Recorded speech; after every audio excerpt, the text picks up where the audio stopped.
My father-in-law died on a Tuesday in February, and it took his attorney exactly 11 days to hand me the one piece of paper that would end up saving my son from the same institution that had quietly broken his own uncle 60 years earlier. Nobody in the Thornberry family knew that clause existed until the will was read out loud in a wood-paneled office in downtown Hartford, and I watched 4 generations of careful family mythology come apart in real time over the course of about 90 seconds. My name is Nolan Reyes. I'm a licensed child and adolescent therapist. I've spent 14 years working with kids who carry more than their small bodies were ever built to hold, and I married into a family that, until 11 months ago, I genuinely believed I understood. Margot and I met at a mutual friend's dinner party 12 years ago, and I fell for her the way you fall for someone who makes an entire crowded room feel quieter just by being in it. She grew up in a world considerably more polished than mine. The Thornberrys have run a prestigious estate law firm out of Hartford for 3 generations. The kind of family whose name shows up on university buildings and hospital wings. The kind of family with actual traditions, capital T, passed down with the seriousness other families reserve for religious observance. I grew up in a 2-bedroom apartment in Springfield with a single mother who worked double shifts at a hospital laundry facility. And I became a therapist specifically because I spent my own childhood watching adults fail to notice when a kid was quietly drowning in front of them. Margot's family and mine could not have looked more different on paper. For 11 years, that difference felt like texture, not fracture. Then our son turned 9, and the difference became something else entirely. I should say more about my own childhood, because it shaped every professional instinct I eventually brought to this fight.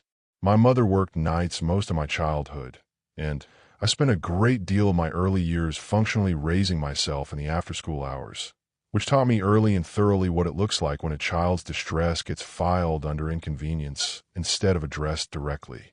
I was, by every account, a sensitive kid myself, prone to worry, prone to needing more reassurance than my mother had the bandwidth to consistently provide, and I spent my 20s in graduate school trying to understand, professionally, what I'd lived personally, the way certain environments either make room for a child's temperament or grind steadily against it until something gives.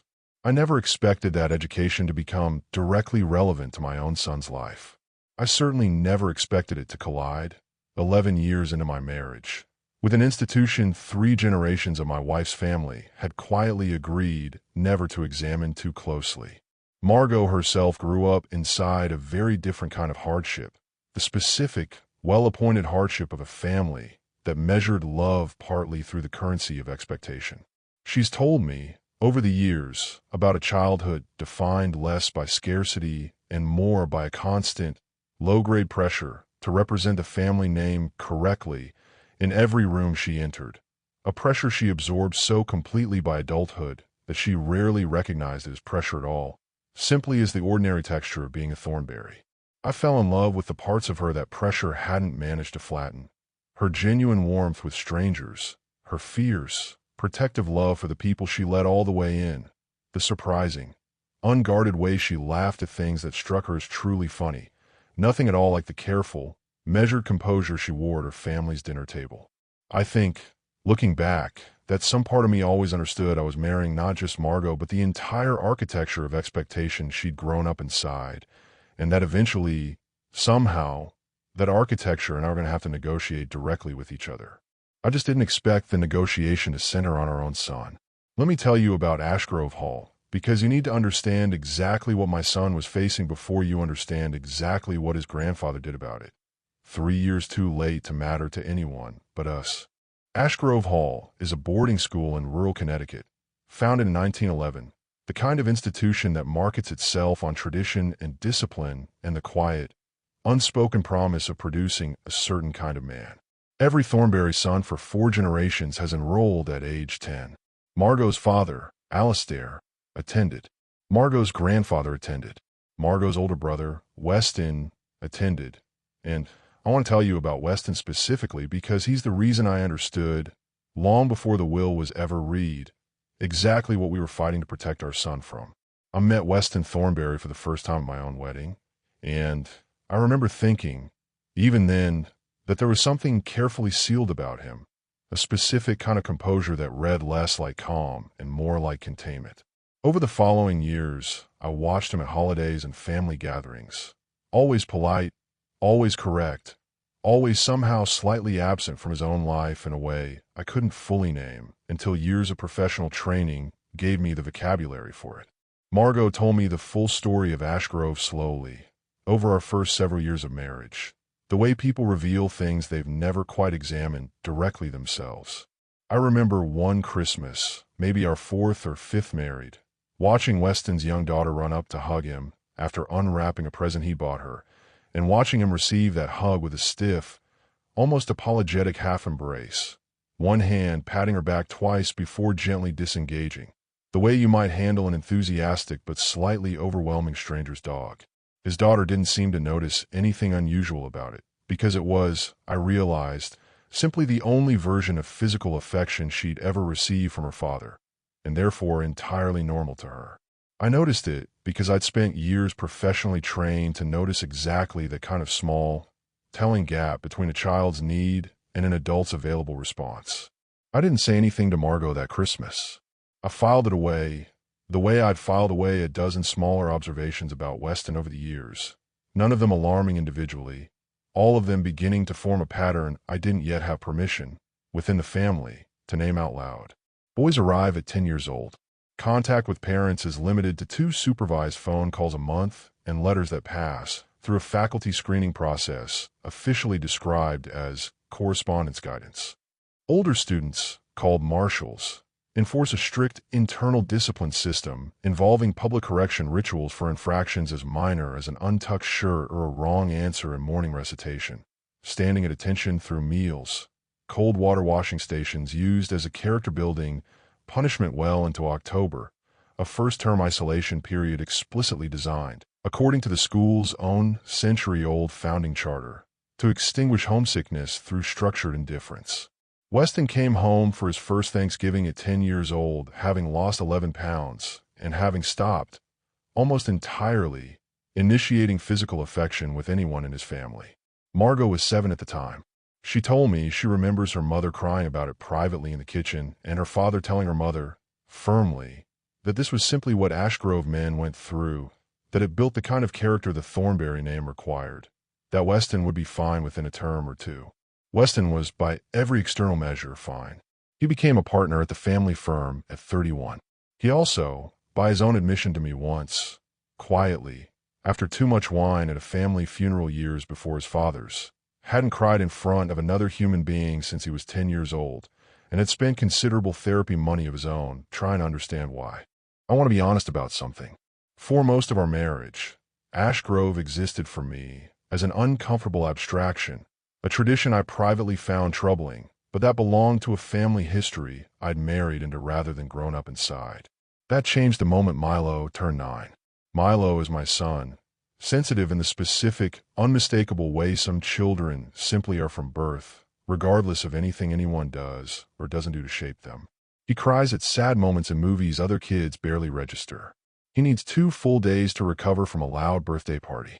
He draws obsessively, entire notebooks filled with elaborate imagined worlds, and he narrates these worlds to us at length with a specificity and tenderness that undoes me every single time.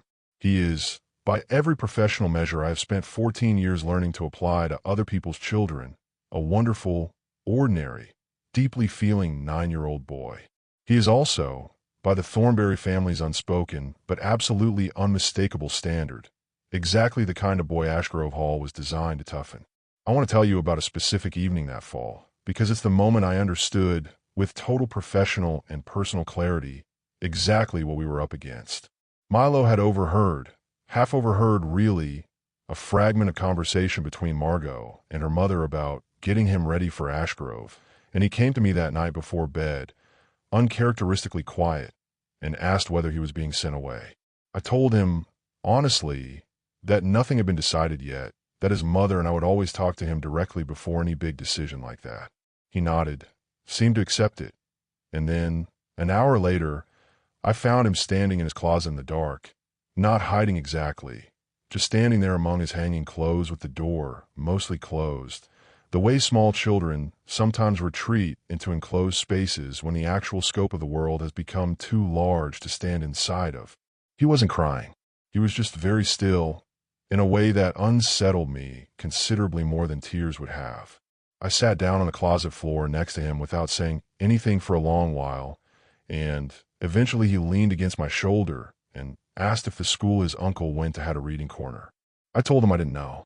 He said he hoped it did, in a small voice that told me he already suspected, on some instinctive 9-year-old level, that the answer was no.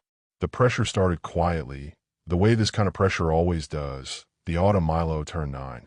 Margot's mother, Beatrice, mentioned Ashgrove's enrollment deadline at a family dinner as though it were an item on a shared calendar rather than a decision anyone actually needed to make. "We'll need Milo's application in by January," she said, passing a dish of potatoes, the same casual tone she might have used discussing a dentist appointment.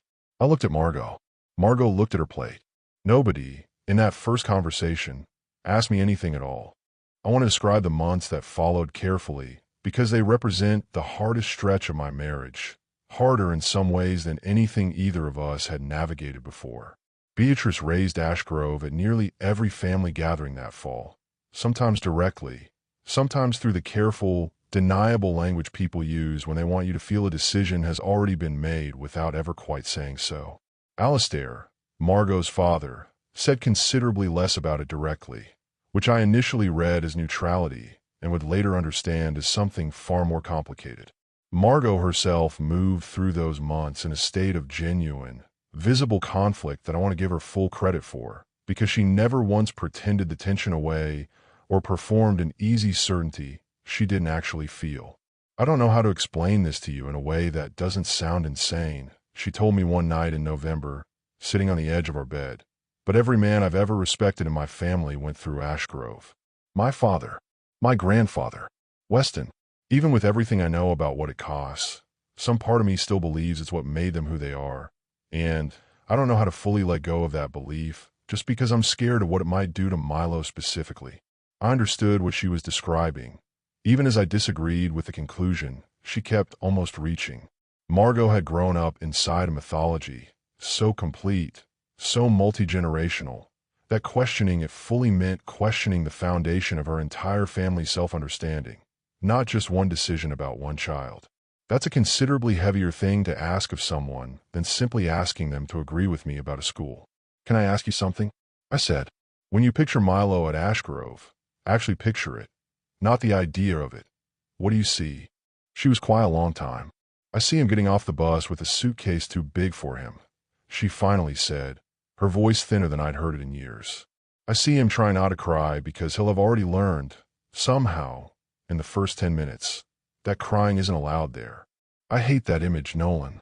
I've had it in my head for weeks, and I hate it." "Then why does the argument for sending him keep winning?" I asked, as gently as I knew how to ask anything. "Because the alternative feels like calling my father a failure," she said, and there was the actual center of it, finally spoken instead of circled. "It feels like telling him that everything he believed about how to raise a strong man was wrong. And some part of me isn't ready to tell him that to his face, even though I think, more and more, that it's true." I didn't have a clean answer for that. I just held her hand across the comforter and let the weight of it sit between us without trying to solve it that particular night. I did what I know how to do professionally, because it was the only tool I had that felt like it might actually move the needle. I started researching Ashgrove Hall formally, the way I'd research any environment I was evaluating for a client, and what I found, over the following 2 months, confirmed nearly everything Margot had told me anecdotally and added considerably more I hadn't known. 3 separate alumni networks, informal groups that had organized independently online over the past decade, contained hundreds of accounts describing symptoms consistent with complex developmental trauma, difficulty with emotional intimacy, chronic hypervigilance, an inability to tolerate perceived weakness in themselves or their own children. I found 2 lawsuits from the 1990s, both quietly settled, both sealed, both alleging psychological harm from the school's isolation practices. I found, more devastatingly, a small handful of accounts describing boys who hadn't recovered as smoothly as Weston eventually had, boys whose families simply stopped discussing them at all. I spent several evenings that November reading through one particular alumni forum thread, 43 pages long, started nearly a decade earlier by a man describing his own difficulty bonding with his infant daughter, asking whether anyone else who'd attended Ashgrove had experienced something similar. The responses ran into the hundreds, a slow, accumulating chorus of men in their 30s and 40s and 50s describing, often for what they explicitly said was the first time out loud, the specific texture of what a childhood built around structured indifference does to a person's later capacity for closeness. I printed sections of that thread, which felt almost absurdly analog in an otherwise digital investigation, because I wanted something physical to hand Margot, something she could hold in her hands rather than scroll past on a screen.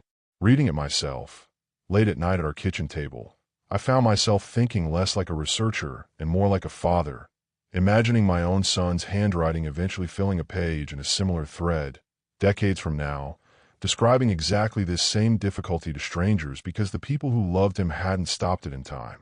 I also quietly reached out to one of the men from that forum, a retired physician named Corwin Ashby, who'd attended Ashgrove in the 1970s and had become something of an informal historian for the alumni network, cataloging decades of anecdotal accounts with a thoroughness that struck me as its own kind of therapy.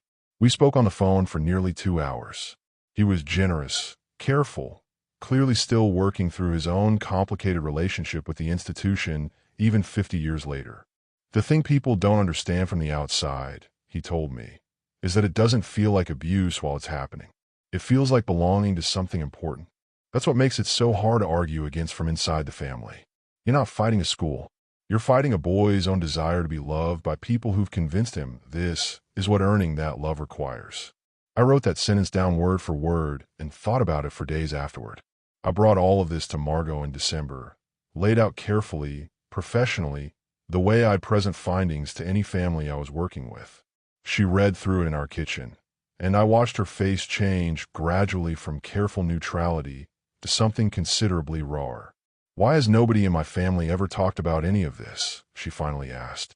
"Because talking about it would mean admitting what it cost," I told her. "And admitting what it cost would mean asking whether it was worth it. I don't think anyone in your family has ever let themselves ask that question directly. Margot, I think Weston still hasn't." She sat with that a long time, and by the end of that December, I believed, genuinely, that we'd reached something like agreement. Milo would not be attending Ashgrove Hall.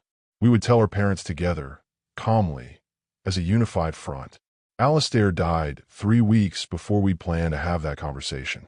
He'd been managing a heart condition for several years, something the family discussed in the careful, minimizing language wealthy families sometimes use around illness, and his death, when it came, was sudden enough that it caught even his own doctors somewhat off guard. I want to be honest that Alastair's death complicated everything about our plan to protect Milo, not simplify it. Beatrice, in her grief, gripped the Ashgrove tradition considerably harder than she had before, framing Milo's enrollment as a way of honoring her late husband's legacy, a sentiment that made an already difficult conversation feel, suddenly, almost cruel to have it all.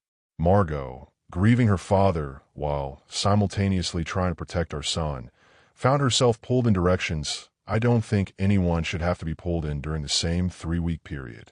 The will was read 11 days after the funeral, in the Thornberry firm's own conference room, which struck me even at the time as a strange, recursive kind of setting, a family's private grief processed inside the exact institutional architecture that had shaped so much of what we were currently fighting about.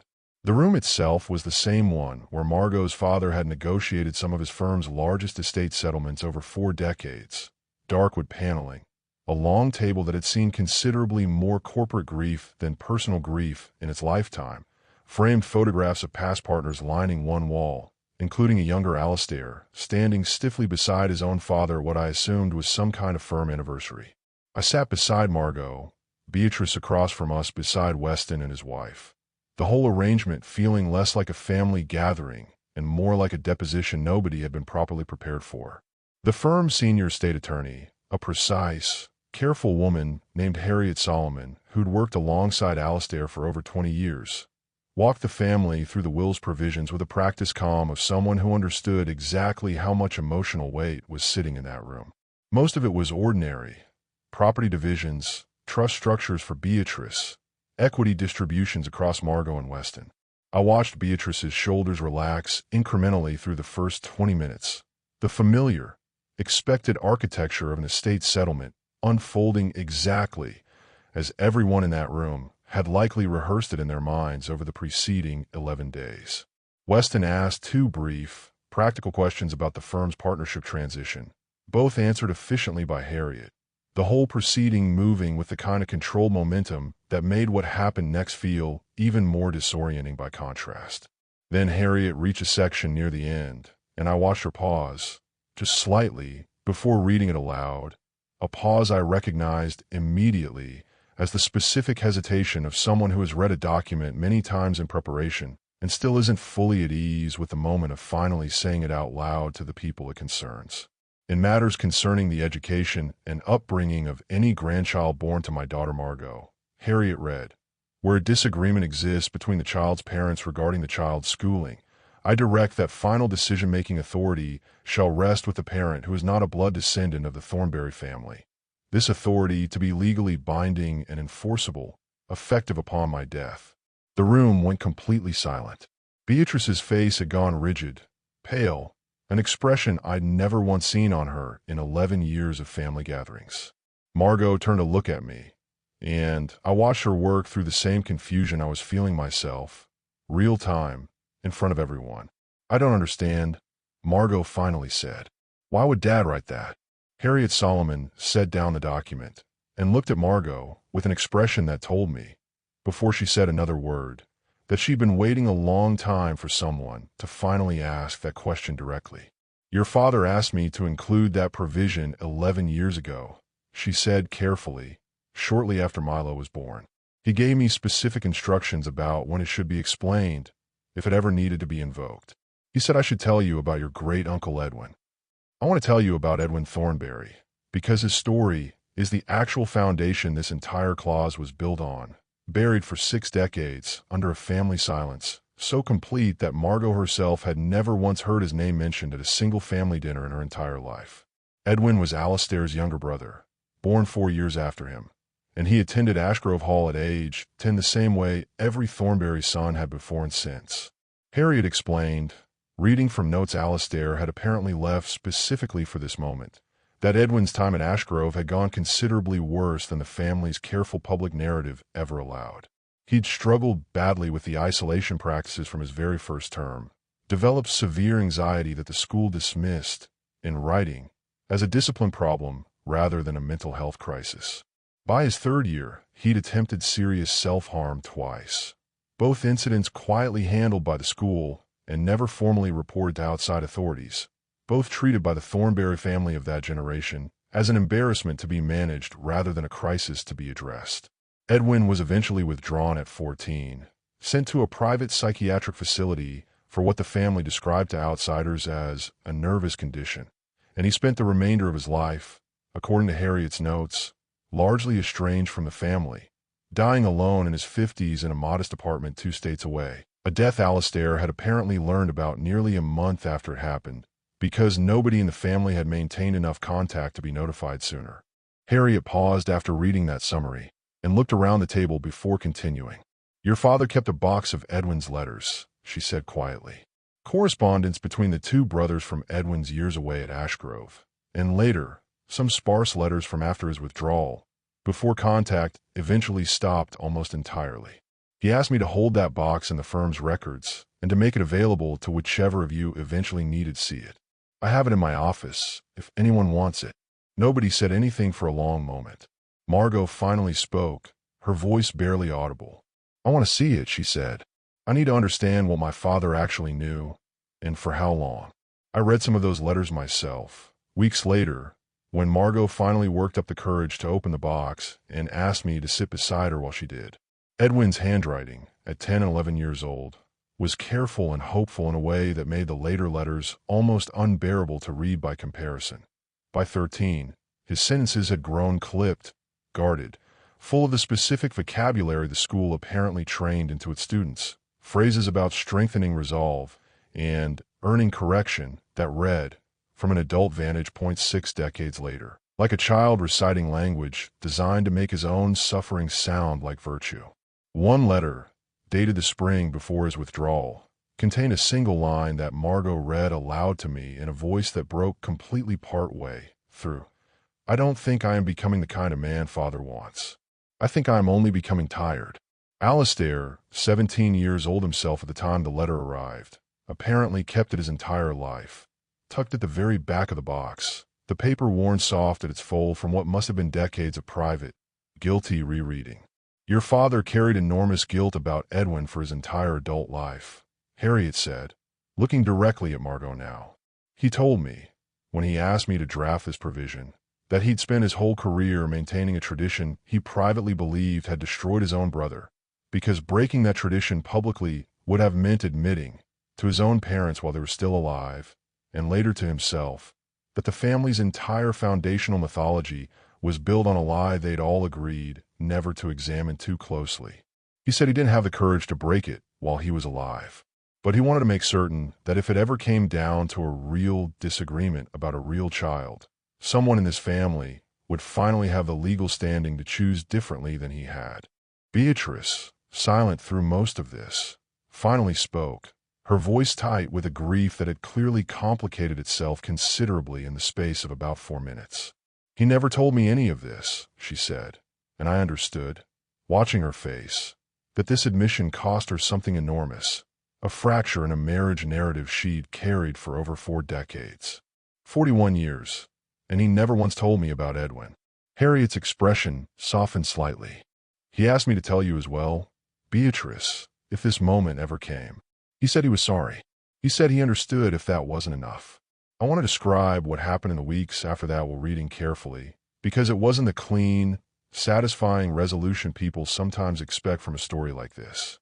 Beatrice didn't immediately abandon her position. Grief, I've learned professionally and now personally, doesn't reorganize itself around new information quite that quickly, especially not when the new information requires dismantling 4 decades of a marriage's shared mythology in real time. She retreated for nearly 2 weeks, barely speaking to Margot, processing what felt to me like an entirely separate grief stacked on top of her husband's death. The grief of understanding that the man she'd loved for 41 years had carried a secret that large, alone, for the entire span of their marriage. Margot and I sat with Milo that same week and told him, gently, in language appropriate for a sensitive 9-year-old, that he wouldn't be attending Ashgrove Hall, that he'd be staying at his current school with his friends and his art teacher, in the reading corner he loved so much he'd once cried when it was rearranged for a fire drill. I watched something in my son's small shoulders release that I hadn't fully registered he'd been carrying until I saw it leave. He'd understood more than we realized about what Ashgrove represented, some instinctive, 9-year-old awareness that a version of his life had been quietly under negotiation for months, an awareness I regret, professionally and personally, that we hadn't shielded him from more completely during that stretch. Weston called me directly about 3 weeks after the will reading, which surprised me, since our relationship had always been cordial rather than close. "I heard about the clause," he said, his voice carrying a careful neutrality I recognized immediately as the same containment I'd noticed at my own wedding 12 years earlier. "I want to say I think Dad made the right call, for whatever that's worth from someone who never once got the chance to make it himself." There was a long silence on the line after that, long enough that I wondered if the call had dropped. "Can I tell you something I've never told Margot?" he finally said. I told him, of course. The night before I left for Ashgrove, I was 9 years old, and I asked my father if I could bring my stuffed rabbit with me. He told me boys at Ashgrove didn't bring things like that I needed to leave it behind, and I'd thank him for it eventually. I left it on my bed, and when I came home that first Thanksgiving, my mother had put it away somewhere, and I never saw it again, and I never asked where it went, because by then some part of me already understood that asking was its own kind of failure. He paused. "I think about that rabbit more than I've ever admitted to anyone. I don't even remember its name anymore. I just remember deciding, at 9 years old, that wanting it was the problem." I asked him, gently, whether he'd ever really talked about his own experience at Ashgrove with anyone. There was a long pause on the line. "Not really," he finally said. "I've been thinking about starting, though. Watching all this happen with Milo, I keep thinking about what it would have meant if someone had done for me what you're doing for him." I told him I knew a few people, if he ever wanted a referral. He said he'd think about it. I believed him, and I still do. He called again 2 months later to say he'd made an appointment. It was the first time in 12 years of knowing him that I heard something in his voice that sounded, unmistakably, like relief. Beatrice came to us in March, nearly a month after the reading, and asked if she could speak with Margot and me together, without Milo present. She sat in our living room, considerably smaller somehow than the woman who'd calmly discussed enrollment deadlines over Thanksgiving potatoes 4 months earlier, and told us that she'd spent the previous weeks reading through old family correspondence she'd never had reason to examine closely before, letters between Alistair and his own parents from the years surrounding Edwin's withdrawal from Ashgrove, letters that made explicit, in language she said had genuinely shocked her, exactly how deliberately the family had constructed the story they told themselves about what had happened to him. She brought a folder with her that afternoon, and she sat on our coffee table without opening it, her hand resting on top of it for a long moment before she continued. I found a letter from my mother-in-law, she said, Alistair's own mother, written the year Edwin died, 2 states away alone. She wrote to a cousin, not to Alistair, describing the funeral arrangements, and there's a line in it I haven't been able to stop thinking about. She wrote that it was probably for the best, given how difficult Edwin had always been to manage. Given how difficult he had always been to manage, Margot, like grief itself, was an inconvenience they'd finally been relieved of. Beatrice's voice caught, and she pressed her fingers briefly against her eyes before continuing. I read that, and I thought about every time I ever described your own tears as a girl as you being difficult, and I had to sit with exactly how much of that language I absorbed without ever once questioning where it came from. I spent 41 years believing I understood the man I married, she told us, her voice unsteady in a way I'd never once witnessed in 11 years of family gatherings. I'm having to learn, very late, that understanding someone and knowing everything about them aren't actually the same thing. She looked at Margot for a long moment. I don't want to lose you the way this family lost Edwin. I don't fully know how to undo 41 years of believing in something, but I want to try, and I wanted you to know that, and I wanted Milo's father to know it too, since apparently my own husband trusted him with something he never trusted me with. Margot crossed the room and sat beside her mother on the couch, and I watched the two of them hold on to each other for a long time.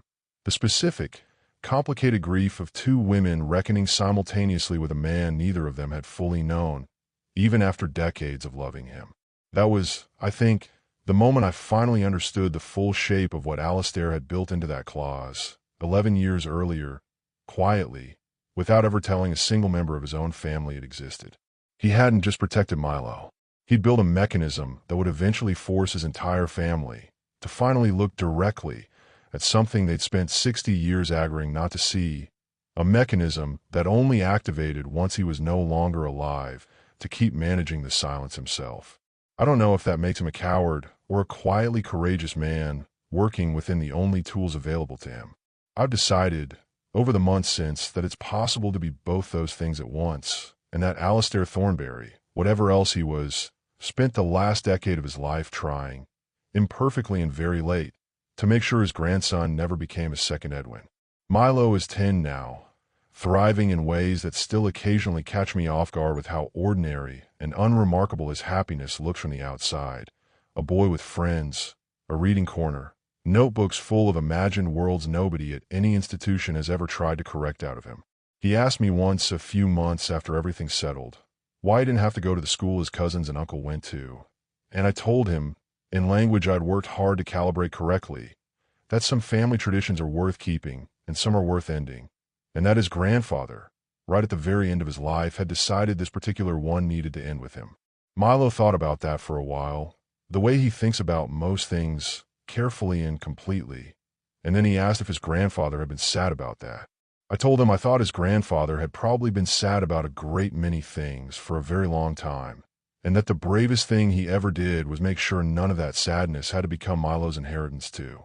He started a new notebook that same week, without telling either of us why, and it wasn't until months later, cleaning his room together on a Saturday, that I found it and understood what he'd been working on. Pages and pages of an imagined character he named Edwin, a boy in a story who discovers a hidden door in an old house that leads, eventually, to a garden nobody else in his family believes exists. I sat on his bedroom floor and read the whole thing, while Milo watched me carefully, waiting, I think, to see whether I'd understand what he'd built without him having to explain it. I told him it was the best thing he'd ever written. He beamed, the specific, unguarded beam of a 10-year-old boy who has never once had to learn to hide it, and asked if he could read me the ending out loud. I said yes. I have never, in 14 years of professional practice, listened to anything more carefully.